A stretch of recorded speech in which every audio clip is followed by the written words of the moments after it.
Cette semaine, on se demande si les enfants gardent vraiment leur pire comportement pour la maison. On essaie de faire la paix avec notre été ordinaire. Et on invite notre collègue Chloé Giroux qui a réalisé le micro-mag Urbania de la semaine dernière sur le best-of de Montréal. Bienvenue au balado Urbania où à chaque semaine, on vous présente des histoires que vous avez peut-être pas vues passer, mais qui font réfléchir autant que ce qui fait la une. Moi, c'est Gab et je pense que ma fille de 4 ans a la même capacité de régulation émotionnelle que moi. Moi, j'aime ça parce que tu m'as déjà dit que Violette était un baby, un bébé à besoin intense, et je pense que tu es un adulte à besoin intense. Probablement, j'étais un bébé à besoin intense, moi aussi. Shout-out à ma mère qui m'a endurée.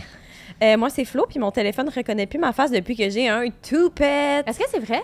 Ouais, genre, il a fallu que je refasse mon Face ID parce que mon téléphone était comme « Who are you? » Ah! C'est juste 2 couettes? Ouais, je sais. C'est pas grave, mais c'est peut-être ma nouvelle personnalité qui est venue avec mon nouveau toupette qui a complètement déstabilisé mon téléphone. Fait que c'est le moment de regarder cet épisode en vidéo. Ben surtout, c'est le moment de féliciter Florence parce que ça fait des semaines, j'en ai déjà parlé au balado. Merci. Elle se demande si elle se fait couper les cheveux. Oui, non, ça a été un chemin de croix. Et là, t'es arrivée au bout. Je pense que c'est parce que tu me call out que je le faisais pas puis que j'arrêtais pas de dire que j'allais le faire que je l'ai finalement fait. Mais tu sais quoi, moi, je suis cette amie-là. Ben je suis l'amie qui pousse en bas de la falaise, j'appelle. Tu sais, quand t'as besoin, des fois, t'as besoin de grands réconforts, c'est pas moi que t'appelles. Mais quand t'as besoin que quelqu'un dise « Vas-y, Esti », c'est moi que t'appelles. C'est vrai que t'es qualifiée pour ça. Ouais. Très qualifiée. Ouais. Ben là, c'est le temps de lire des commentaires de nos haters. Ah oui, puis on en a eu un bon cette semaine. Sur TikTok, quelqu'un nous a dit « Parlez pas de trucs que vous connaissez pas, s'il vous plaît. Merci. » C'était poli. C'était poli. Il a utilisé plusieurs formules de politesse, mais c'est parce qu'on parlait des marathons là, la semaine passée, puis vous comprendrez là, qu'on n'a pas fait de marathon, nous autres. Non. Fait que c'est sûr qu'on parlait de quelque chose qu'on connaissait effectivement pas. Mais on a le droit. C'est aussi ça, le journalisme. Mais je pense que c'est le moment de préciser, c'est ça. Que bon, on a dit que les gens ne couraient pas un marathon avant le jour du marathon. C'est généralement vrai. On n'a pas dit pourquoi, par contre. Donc, précisons que c'est parce que le temps de récupération est trop long et que ça peut scraper la préparation au jour J. Donc, ça peut prendre entre 1 et 2 semaines de repos total avant de pouvoir recommencer à courir après un marathon. Ouais. Personnellement, je trouve pas que c'est moins weird. Ça me glace le sang, tu vois, ce fun fact-là. Fait qu'on trouve toujours ça aussi choquant de courir des marathons, mais écoutez, il faut avoir votre opinion. Vous savez pourquoi on ne peut pas courir le marathon avant le marathon. Ben c'est ça. On a rectifié le tir. Ça nous fait plaisir. Ça fait plaisir. C'est moi qui commence cette semaine. Je pense que oui, vas-y. Encore sous le doux son de la construction, des logements sociaux près du bureau. Sorry about that. On invitera... Hey, peut-être qu'on pourrait inviter... Quand ils vont finir la construction, on devrait inviter quelqu'un de... Oui, quelqu'un qui a bûché l'autre bord. Oui, pour le féliciter. 6 semaines. Son travail fort. Oui. OK. Ben, ce message s'adresse aux parents qui pleurent dans la douche une fois que leurs enfants sont couchés. Non, vous ne rêvez pas. Vos enfants sont plus rochants avec vous qu'avec les autres. Au départ, je voulais faire ma chronique sur une statistique que j'ai vue passer sur Instagram. Selon une étude de l'Université de Washington, les enfants auraient un comportement 800 % plus difficile autour de leur mère qu'avec d'autres adultes. 800 %? Oui. Sauf que là, en voulant consulter l'étude, j'ai réalisé qu'elle n'existait pas. La stat vient d'une publication satirique, un genre de The Onion pour les mères à bout. À mon grand regret journalistique, je me suis fait avoir. Ah, c'est reste que pendant un instant, j'y ai cru. Puis c'est pas juste moi. En fouillant un peu, j'ai vu que la fausse info avait été reprise partout sur les réseaux sociaux puis que chaque publication était remplie de commentaires de mères qui confirmaient que oui, mon enfant est une parfaite teigne en ma présence. Ben, je pense que c'est très relatable. Ma mère te dirait « Oh oui ». C'est fou, là. Pour vrai, tout le monde y croyait. On était tous genre, ben oui, ça fait... Oui. Il y avait même des gens qui disaient, pas besoin d'une étude pour savoir ça. Mais en même temps, c'est vrai que les enfants ont souvent des crises qui semblent sortir de nulle part. Et c'est aussi vrai qu'ils gardent généralement ces précieux moments-là pour la famille proche. On appelle ça des décharges émotionnelles. C'est un trop-plein d'émotions qui sort dans un contexte que l'enfant trouve sécurisant et acceptable, donc la maison avec ses parents. Je crédite la psychoéducatrice Sarah Hamel pour la définition ici. Par contre, nous, les adultes, on n'est pas non plus à l'abri des crises de bacon non plus. Florence, ferme les yeux et imagine que tu passes une journée de marde. Ah, ça m'est arrivé récemment. Est-ce que tu vas te mettre à pleurer en plein milieu de la rouverte au bureau? Probablement pas. Non. Par contre, est-ce que quand tu vas arriver chez toi, si ta blonde te dit qu'elle a oublié d'acheter le tofu pour le souper, ça se peut que tu t'effondres? Ouais. Ouais. Le problème ici, c'est pas le tofu, mais bien l'accumulation de frustration et surtout le nombre de fois où tu as ravalé ton émotion. Tu sais que ta blonde va pas te juger ni arrêter de t'aimer parce que tu pleures pour du tofu et malheureusement, c'est exactement pour ça qu'elle doit endurer ta grosse émotion. Oui. Les décharges émotionnelles sont normales, mais pas nécessairement le fun à expérimenter. Un enfant qui se décompose pendant 20 minutes pour une niaiserie, alors que selon son éducatrice, il y a eu une super journée, aucun problème, moi, trop faim. C'est sûr que ça peut nous remettre en question côté parentalité, mais sachez qu'il fait ça parce que vous êtes son safe space et pas parce qu'il veut que vous pleuriez dans la douche à la fin de la journée. C'est ça. Moi, j'étais vraiment cet enfant-là. Quand j'étais petite, j'étais vraiment difficile et colérique et je pleurais sans cesse. Puis après je sais pas, mes quelques premières semaines à la maternelle, mes parents ont rencontré mon professeur, puis le professeur était comme « Wow, Florence est tellement gentille et calme et douce et sage. » Mes parents étaient comme « Qu'est-ce qui se passe? Est-ce qu'on parle de la même personne? » Ah ouais? Fait que moi, j'étais vraiment cet enfant-là qui gardait toute ma marde pour chez nous. Mais on dirait que je peux pas imaginer que toi, t'étais genre un enfant tout blanc. Ouais, c'est drôle, hein? Beaucoup de gens, quand je leur dis ça, ne peuvent pas s'imaginer, mais oui, j'étais très fru. J'étais un enfant extrêmement fru. Est-ce que genre, tu cassais des choses? C'est quoi, là, mettons? Je criais, je pleurais, puis je criais beaucoup. Ouais. Jusqu'à quel âge? Genre? J'ai tellement de questions. Ma mère te dirait jusqu'à 8 ans. Moi, je veux dire jusqu'à 4-5 à peu près. Là. Vous Mais avez j'ai fait pas ça le longtemps. même. Pour vrai, j'ai fait ça trop longtemps. Ouais, Mais j'étais c'est ça fâchée. aussi, tu sais, que l'idée, c'est... Bon, en fait, mon comparatif avec ta fausse journée de merde, c'est qu'on retient tellement nos émotions toute la journée parce qu'on sait que socialement, c'est pas acceptable. Oui, c'est on ça. commence à l'accepter, à le comprendre très jeune. Genre, ma fille, elle l'a bien compris. Là, à la garderie, elle va être super fine. Puis quand elle rentre à la maison, j'ai dit, ben non, tu peux pas manger un popsicle avant le souper. Puis là, elle s'effondre, tu sais. Mais elle ferait jamais ça à la garderie. Mais il y a de quoi de rassurant là-dedans. Ça veut dire que ta fille est vraiment capable de se gérer si ça y tente. Oui. Tu sais? Puis là, mener elle sait que... Mais tu sais, c'est vrai qu'on fait ça. On est toujours plus désagréable avec nos proches, genre nos frères et sœurs, nos chums blondes. Ben oui, mais puis c'est Pauvre. vrai là, Oui, que les attentes sociales sont différentes. Mettons, au bureau, là, si j'ai envie de pleurer, je vais aller me cacher dans le sous-sol.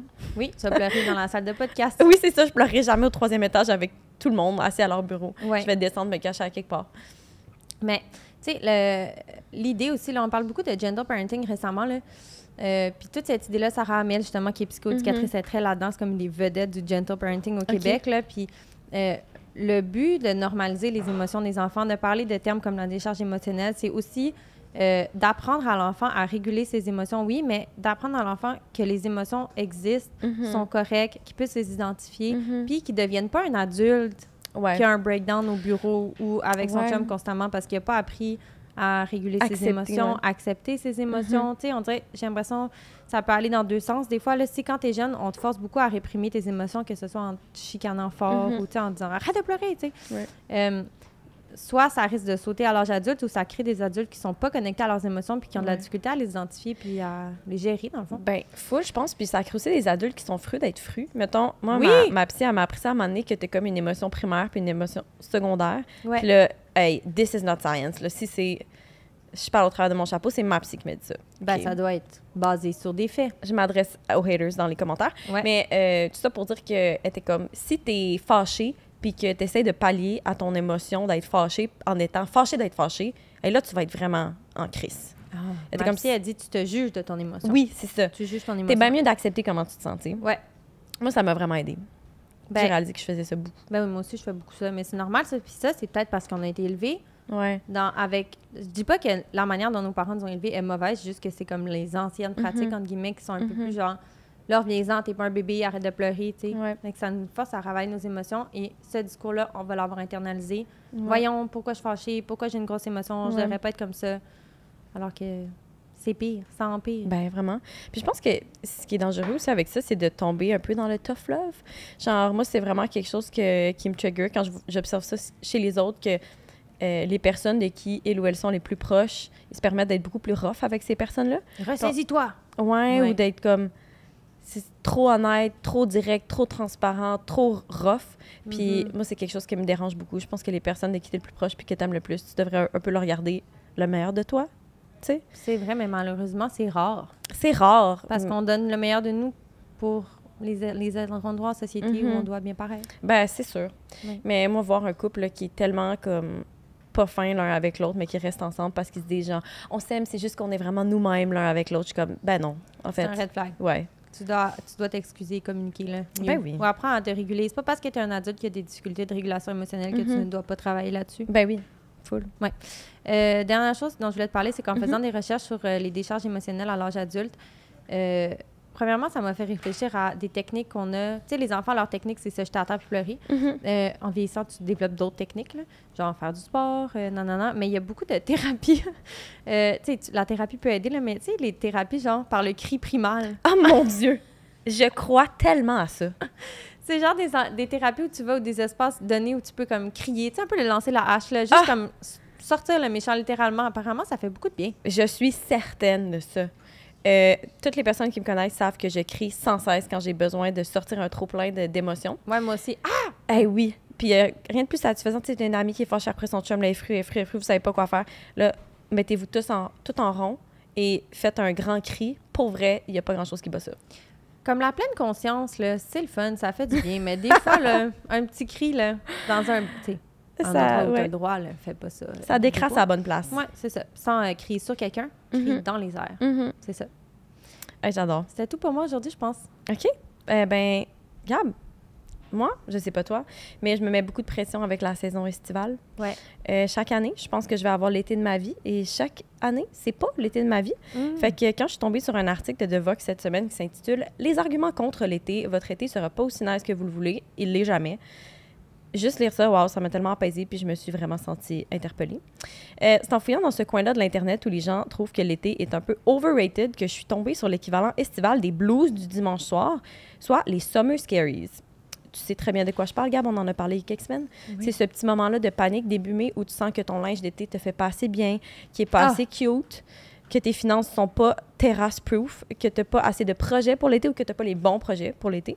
Bref, que tu n'es pas prête pour l'été. Puis cette pression-là qu'on met sur 3 pauvres mois, elle vient un peu de l'idée qu'on se fait de l'été. Ça m'a fait penser, tu sais, quelques semaines, tu as fait une chronique sur que la parentalité avait un problème de PR. Oui.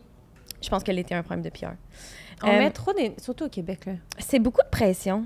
L'été est trop court, on doit trop en profiter. On dirait qu'il y a une pression de genre, c'est là qu'il fait beau pour 2 semaines, profitez-en. C'est très anxiogène. Je pense que pour beaucoup de monde, l'été, ça a une dimension profondément sociale. Genre, si l'été était une personne, elle serait très extravertie. Au moins un jour sur 2, il faut être à la plage avec ses amis ou faire un barbecue en famille. Mais si pendant les 9 mois qui ont précédé l'été, ta vie avait pas l'air d'un perpétuel party de piscine, parce que, je sais pas, tes amis ont des enfants maintenant, que tes parents habitent loin, là, je sais pas, ou même que toi, t'es bien à la clim puis devant une série télé, bien, les chances sont minces que ça change soudainement parce qu'il fait 25. Tu sais? Ça, c'est vrai. J'ai aussi l'impression qu'on pense tout un peu que l'été, c'est une saison qui a le potentiel de régler nos problèmes. Je pense que c'est une expérience... Ça va me faire du bien. Oui. Ça va me replacer. Oui, genre, j'attends l'été. Ça s'en vient. Oui. On a tout un ami comme ça qui attend, il attend, puis il se dit, quand ça va être l'été, je vais vivre toutes ces choses fantastiques. Mais Simon, si t'as pas été game d'inviter une fille sur une date entre septembre et mai, il y a peu de chances qu'en juin, tu es le fameux summer fling que tu espérais. Là. Ça n'arrivera pas. C'est bon. Non, mais c'est vrai, je pense que c'est pas rare de nourrir un immense fantasme face à l'été. Puis le danger avec ça, c'est que si ça se réalise pas, ça te fait un peu sentir comme de la merde.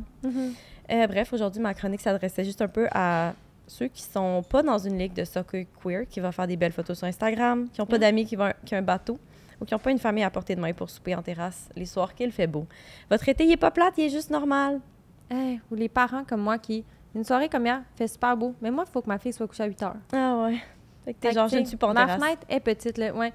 C'est très intéressant comme réflexion, sérieux. C'est vrai qu'on met beaucoup d'énergie, d'espoir. C'est une petite fenêtre, ouais. Sur l'été, et je trouve que c'est aussi que les gens...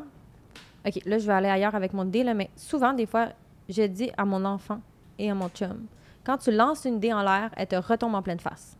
Qu'est-ce que je veux dire par là?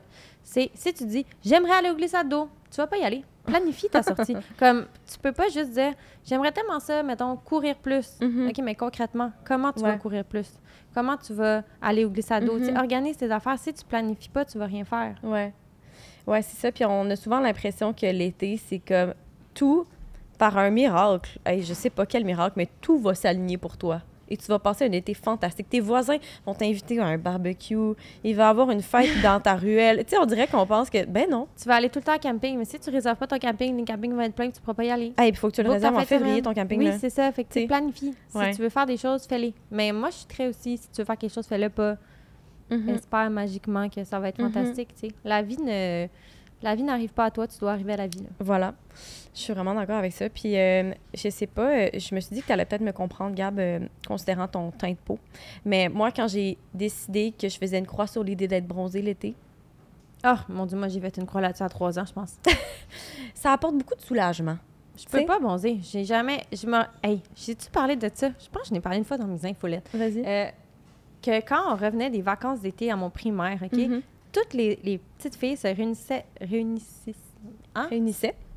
Bravo. se réunissaient dans la cour et le jeu était de lever son chandail pour coller son avant-bras sur le chandail et comparer ton bronzage de bras et ton bronzage de bedaine. Et moi, là, c'était comme le jeu des 7 différences, mais sans différence. Donc, j'étais la même couleur. J'avais pas bronzé. Puis toutes mes amies avaient comme full bronzé. Puis là, je me disais, OK. Il y a Là, pas de gênant là-dedans. ben oui, mais on dirait que je comprenais pas. Je me disais, oh mon Dieu, ça m'a comme appris socialement que c'était important de bronzer, mais moi, je bronzais pas du tout. C'est drôle, hein, parce qu'il y a absolument rien de bon là-dedans. Ben, pour c'est vrai. juste, tout le monde est différent. Là. Puis évidemment, ça, c'est pour des personnes qui ont la peau blanche. Là. Je veux dire, le moindrement que ta peau est plus foncée, tu peux pas nécessairement jouer à ce jeu-là. Tu sais, comme... C'est vraiment une drôle d'affaire, cette obsession-là avec le bronzage. Mais j'encourage toutes les personnes qui se forcent un peu trop à bronzer puis qui savent que ça n'arrivera pas à juste lâcher prise parce que c'est beaucoup de libération. Ben, je pense qu'il faut lâcher le corps d'été en général. Là. Je parle à travers mon chapeau.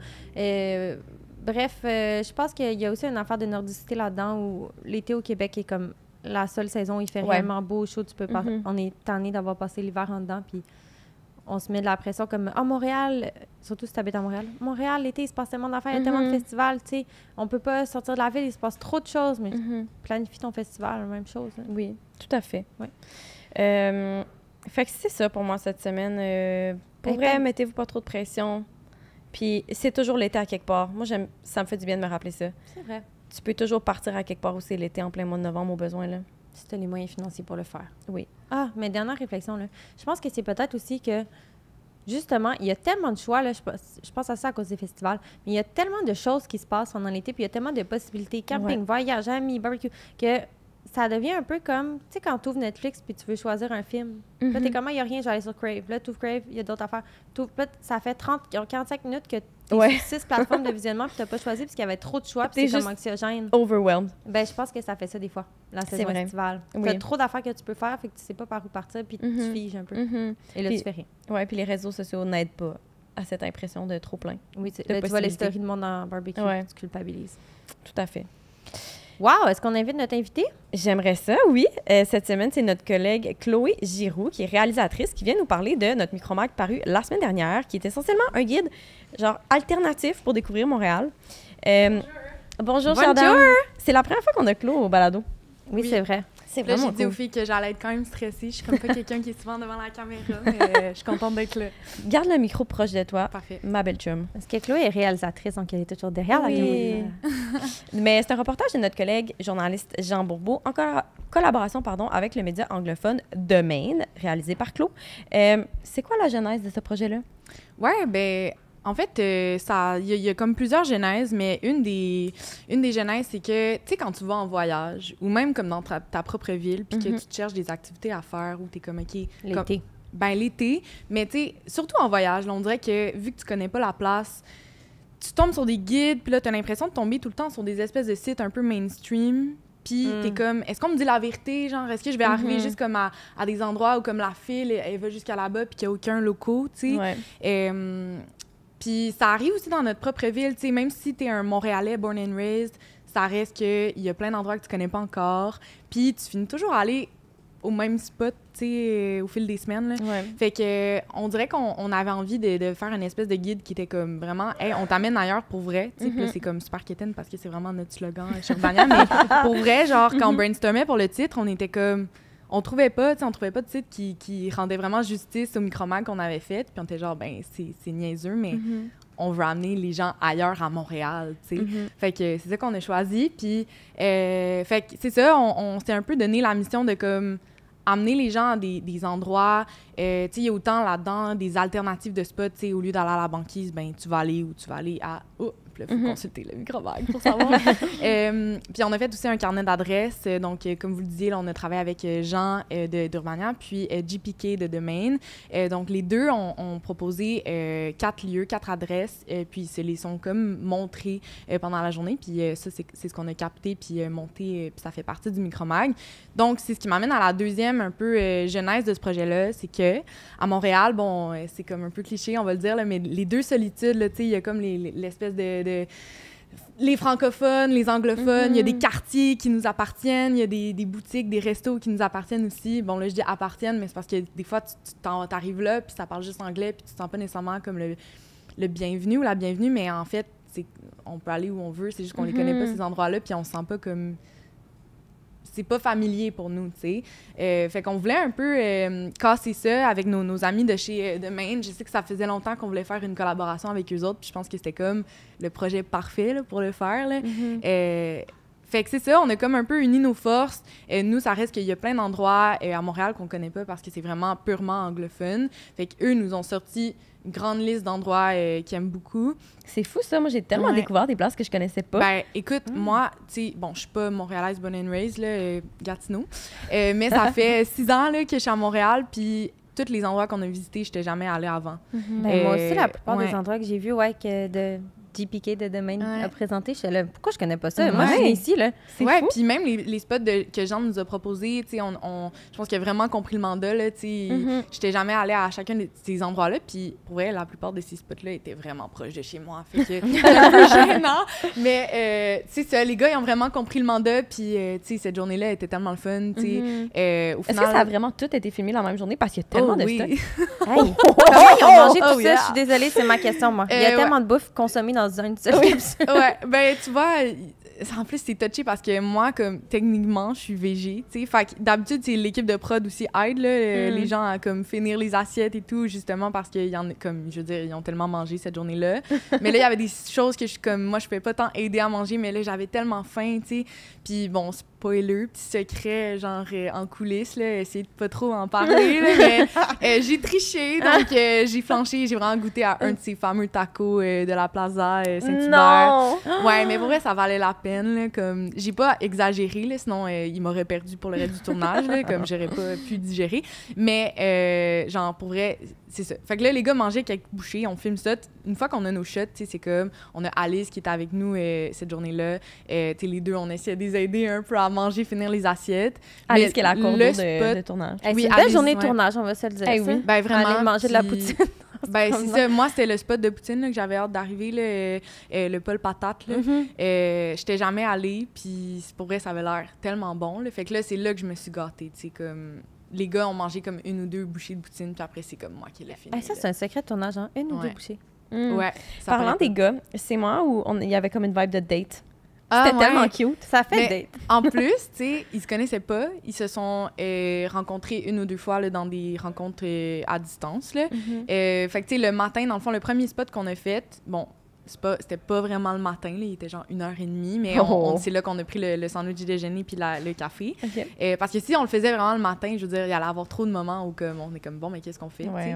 Fait que les gars se sont rencontrés au dépanneur La Lime. Puis c'était vraiment cute, là, tu sais, comme ils échangeaient, les deux, ils avaient quand même hâte. Tu sais, ça reste 2 personnes quand même low-key, là, dans la vraie vie, tu sais, c'est pas des gens super out there non plus. Fait que je pense qu'ils se sont vraiment compris dans leur personnalité. Puis moi, ce que je leur ai dit dès le début, c'est « Hey, les gars, genre... » Moi, je veux juste que vous soyez vous-même. On va capter du vrai aujourd'hui, tu sais. Et c'est sûr que des fois, je leur faisais faire des petites intros à chaque lieu qu'on visitait. Mais sinon, la plupart des interventions qu'il y a dans la vidéo, c'est comme des vraies choses qui se disaient entre eux, tu sais. Pas scripté, là. Non, exact. Okay. Il n'y avait rien de scripté. Puis je pense que c'est pour ça qu'ils étaient aussi à l'aise. Puis les deux thrivaient vraiment dans cette vidéo-là. Puis ils ont vraiment comme développé une petite complicité. Puis on le voit au fil de la vidéo à la fin. C'est ça. La conclusion, ils sont comme crampés. Puis genre, tu sais, hey, on a eu du fun aujourd'hui. Comme moi, j'ai trouvé ça tellement beau à avoir allé. C'est cute. Ouais. Est-ce qu'il était justement un petit peu tipsy vers la fin du C'est tournage? ça qui a complété. On était débridés. Est-ce que ça se perçoit dans la vidéo? C'est le rire dont tu parles. Mais c'est sûr, en plus, c'est drôle parce que le dernier spot qu'on a visité, le Rose Bowl, là, le KG+, dans NDG. C'est ça, NDG? Oui. Ouais. Lieu que je visite jamais là, à Montréal. Ah, il y a un KG+, parce qu'il y en a un dans Rosemont, mais il y en a aussi dans NDG. Oui, mais c'est comme anciennement le Rose Bowl, là, fait que ils font leur petite intro devant l'espèce de grande affiche Rose Bowl. Mais je pense que c'est comme devenu un KG+. Okay, de ce que j'ai compris. Ça a été racheté, je comprends. Exact. Mais ça, celui-là n'était pas prévu là, dans notre itinéraire. On avait prévu tous les lieux, sauf le dernier, parce que le dernier, on voulait que ce soit une espèce de snack de fin de soirée. On envisageait peut-être aller dans le Chinatown, on savait pas trop. Puis là, finalement, on était déjà dans NDG à cause du Welcome. Fait que là, les gars, sans me consulter, un peu tipsy autour de leur bière, ils sont comme « On va-tu jouer au bowling au Rose Bowl? » Fait que là, ils ont comme décidé ça, puis vu que c'est JPK qui conduisait toute la journée, ben moi, je me suis comme fait conduire au Rose Bowl, puis j'étais comme « Bon, ben ça va être ça! » Fait que c'était quand même drôle, puis pour vrai, ce cet endroit-là de quai il est genre incroyable. Il y a genre, je sais pas combien d'allées. Là. Je pense que ça rend pas justice dans la vidéo, mais j'ai jamais vu un endroit de bowling aussi immense. Là. Ouais, c'est genre... Puis en plus, au début, tu sais, vu qu'on les avait pas prévenus de notre arrivée, ils étaient comme un peu frileux à l'idée qu'on filme quelque chose là-bas. Finalement, on les a convaincus. Fallait travailler un peu l'assistant gérant cette soirée-là. Puis c'est tellement drôle parce qu'ils nous ont placés, ils se sont fait un petit caucus, puis après on a comme remarqué qu'ils nous ont placés à l'allée la plus loin ever pour pas qu'on dérange les vrais clients, mettons. Parce que je pense qu'ils savaient pas ce qu'on allait faire exactement, tu sais. Fait que nous on était comme vraiment au bout, la dernière allée, puis il y avait comme des vrais clients qui étaient comme à l'autre extrémité de nous, fait qu'on était vraiment tout seuls. Mais je sais plus ce que je voulais dire avec ça. Oui, mais c'est ça. Dans le fond, quand on était rendu bowling, c'était quand même genre... On pouvait le percevoir un peu, l'espèce de petit tipsiness. Mais ça se sent, je pense que c'est ça qui est le fun. On dirait vraiment deux chums qui passent une fucking belle soirée. Là. C'est ça. Puis tu sais, nous, on a eu tellement de fun aussi. Là, genre moi puis Alice. Alice qui faisait aussi, c'est elle qui coordonnait toute la journée, mais c'est aussi... Elle faisait la petite handycam. Je sais pas si vous voyez des fois les petites images un peu vintage. Alice! Une femme aux multiples talents. Écoute, un vrai couteau suisse, là. Fait que c'est ça, là. Elle aussi, elle avait vraiment du fun. Puis aussi, bon, deuxième secret de tournage. Et on a eu le droit à quelques lancers de boules de bowling quand même. Là. Fait que quelques abats, quelques... J'espère! C'est la moindre des choses. Ouais. Mais pour vrai, c'était vraiment le fun. Puis genre, c'est fou, là, comme... Pour vrai, il y a quelques lieux dans lesquels je me retrouvais puis j'étais comme, hey, je me sens un peu en voyage. C'est ça. Moi, j'ai une liste sur mon téléphone qui s'appelle « Je me sens en voyage à Montréal ». C'est comme dans mon Google Maps, c'est des endroits que j'ai pinés. Que j'aime parce qu'ils me font sentir un peu pas à Montréal. Genre le Osmo c'est tellement Maroussan. Niche. Ah, Osmo Maroussan, j'avoue. Puis tu sais, avec mon coloc qui est arrivé en même temps que moi là, à Montréal, Jacob, vous le connaissez, c'est drôle parce qu'on parle souvent de comme, on a l'impression de extend notre map de Montréal comme à chaque jour quasiment. Tu sais, tous les nouveaux lieux qu'on visite ou peu importe, c'est comme si on est dans un jeu vidéo puis on a découvert une nouvelle partie de la map, tu sais. Puis pour vrai, ce micromag-là, c'est vraiment ça, tu sais. Puis je pense que c'est le commentaire qu'on a eu de plein de Montréalais aussi. Je veux dire, allez voir le micromag, ça va vous aider à extend votre map de Montréal, puis ça va vous donner envie de faire comme, tu sais quoi, cette semaine, on n'ira pas comme au spot où on va à chaque semaine prendre une bière ou peu importe, et on va aller ici un nouvel endroit, puis je pense que c'est ce qui est cool. Puis, une autre affaire, c'est que de même, dans nos discussions, eux avaient vraiment envie de mettre en valeur des institutions, genre. Puis, fait que pas juste des nouveaux spots ou des endroits qu'on connaîtrait pas, mais des institutions qui voulaient un peu ramener aussi sur la map. Puis, je pense que des endroits comme le Paul Patate en faisaient partie. Tu sais, ça fait vraiment longtemps que ça existe. C'est juste que si tu vas pas dans ce coin-là, tu sais pas c'est quoi, puis tu y vas pas, tu sais. Puis, pour elle, c'était vraiment cool. Là. C'était un vrai endroit vintage, là. Tu sais, c'était pas comme de la déco vintage pour faire cool et trendy. C'est ça. Ouais, puis, tu sais, la vibe était vraiment cool. Puis, tu sais, moi, à la fin, tu sais, je filmais la devanture du Paul Patate pour faire des belles images, tu sais. Puis là, il y a un monsieur qui passe à côté de moi, puis là, il m'arrête, puis il est comme « Oh, je suis assez content de voir ce que je vois en ce moment, là. » Puis je suis comme « OK, qu'est-ce que vous voulez dire? » Il est comme « Ah, une jeune fille comme ça en train de filmer une institution comme le Paul Patate. » Il dit « Ah, ça me rend heureux, là. » Il dit « Juste que tu t'intéresses à cet endroit-là, ça me rend tellement heureux. » Fait que là, c'est cute! Ouais, c'est engendré une grande discussion avec lui de comme là, à un moment donné, il fallait qu'on parte. Fait que c'était un peu comme « OK, monsieur, bonne journée. » Mais tu sais, comme lui, il ressentait comme une profonde tristesse à comme toutes les institutions à Montréal qui disparaissent avec le temps. Puis il en a vu, tu sais, il nous en nommait quelques-unes que malheureusement, je me souviens pas le nom, là, mais il était comme profondément triste de plein de places que lui a vu comme au fil des années thriver puis là qui disparaissent.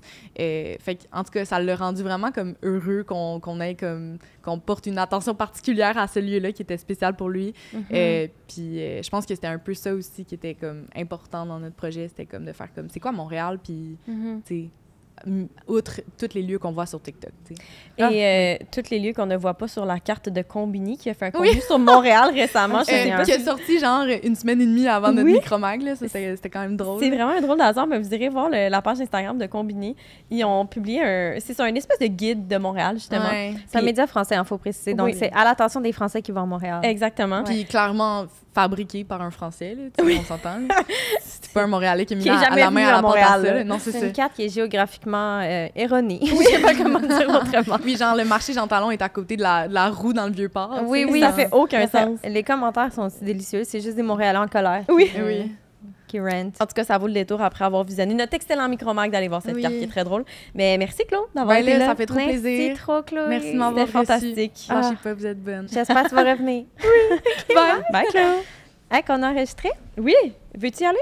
Ben oui, je peux y aller. Moi, là, je suis sans mots devant ce que j'ai découvert sur TikTok cette semaine. Vas-y. Je vais juste te le faire écouter. OK. Salut la gang, Suzanne de tongdechat.com. Alors, on est ici à Terrebonne. Dans le dossier, c'est écrit chat dangereux. Besoin de visière, s'il vous plaît. Oui. Et ça continue. Vous l'avez peut-être vu, là, c'est quand même viral. Là. C'est Suzanne de tongdechat.com qui tond un chat classé extrême dangereux. Et tu découvres des bruits que tu ne savais pas que les chats pouvaient faire quand tu écoutes ces capsules-là. Hey, cette madame-là, là, elle est habillée là, comme si... tu sais, les apiculteurs, les gens qui s'occupent Oui. des abeilles. C'est un peu ça le kit, mais extra cosmonaute. genre. Oui, oui. Un petit astronaute qui tond des chats, c'est violent. Hein? C'est très... Oui, puis le pauvre chat, tu te demandes, c'est-tu correct? J'ai lu les commentaires, il a l'air en détresse, il arrête pas de Oui. gigoter. En même temps, apparemment, si on rase pas certains chats, ça peut faire des nœuds qui leur causent des douleurs, donc il faut les raser. Oui, ben ils ont l'air en très grande douleur, là, je confirme. Ben, ils ont l'air, mon Dieu, ça va pas impressionnant. du tout. Ouais. Hey, moi, mon contenu enregistré cette semaine, tu le connais, Gab. Ah Je te ouais? le fais écouter, puis après, on en parle. OK.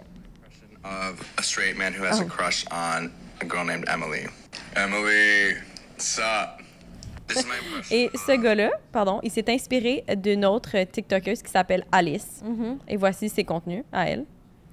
Je vais buster mon son. Ah, c'est son imitation d'un homme straight qui a un... This is my impression of a girl who has a crush on a boy named Chris. Chris!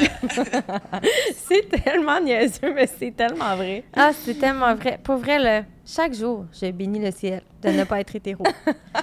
Et peut-être que c'est complètement... ce que je dis. Mais si je peux donner un conseil à tout le monde, même hétéro, en fait, c'est pas vrai. Je veux dire, tout le monde... juge pas aucune orientation, c'est pas ça que je veux dire. Mais si on pouvait sortir du male gaze, Oui. tout le monde s'en porterait mieux, Hey! collectivement. Moi, je suis contente que tu aies fait un lien entre cette vidéo-là et le male gaze. Merci. Je pense que c'est tout pour aujourd'hui. Merci, Gab. Merci, Claude, d'avoir été là. Si vous avez aimé ça, vous savez quoi faire. Likez, partagez et abonnez-vous pour ne jamais rater un épisode. Puis pour plus de conversations éclairantes, d'histoires surprenantes et de rencontres extraordinaires, abonnez-vous au Micromag Urbania. C'était Gab et Flo. On se retrouve la semaine prochaine. Bye. Bye.